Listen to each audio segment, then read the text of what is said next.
But nevertheless, we do have these very left-wing, outspoken Muslim leaders defending to the hilt a woman's right to do what she wants to do with her body. And I find that perplexing.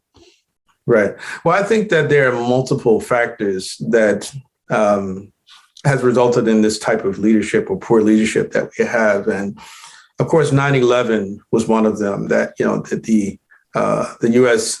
Government, the media apparatus, they really did a major job on the Muslim psyche, and making Muslims feel guilty about anything that seems to be anti-secular, right? And anything opposed to secularism, a secular type of society, or what we would call democracy, et cetera, right?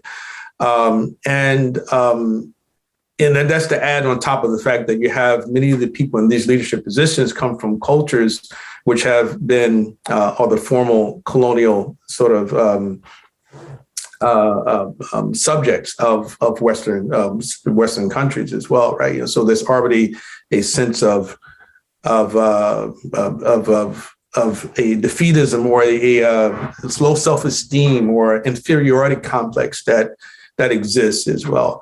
Then we add on top of this the fact that most of those people in the public sphere who actually are represented or identified as representatives of the Muslim community, that they themselves are not properly educated Islamically, right, in Islamic law or theology. And then those who actually may have some education Islamically or theologically, that they lack an understanding of philosophy and metaphysics, right? And I think that this itself is in some ways is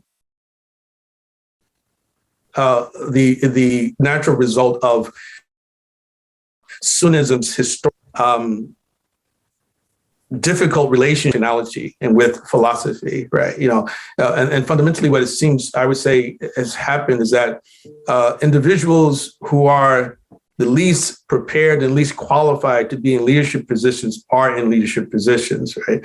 And while sincere, many of them, they're not as critical as they need to be of the people and the philosophies that they have embraced, knowingly or unknowingly. I would think that most of them have unknowingly embraced a lot of postmodernist type of thinking on things, and it becomes a lot of tribalism as well, right, which we see has been promoted today. So, and the Prophet Muhammad ﷺ told us about this, that a time would come where the ulama, or the death or the seizing of the ulama, right, they would be seized, their lives would be taken, or they would sort of perhaps even be ignored, right? And then people would take ignorant people as their leaders, and they would give fatwa, and they will give fatwa without knowledge, and they will go astray and lead others astray, right? Yeah. So I mean, you probably saw there's a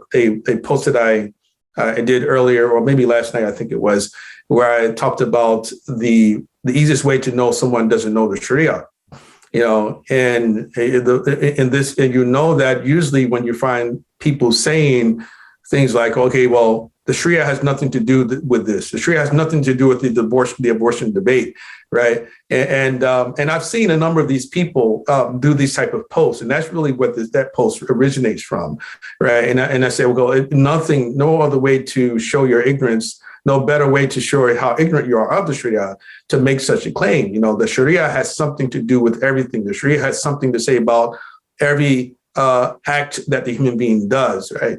And abortion happens to be one of those things. So the Sharia does play a part, right, in this, and there's no way that you can disassociate the Sharia from anything that human beings are involved in. Mm-hmm.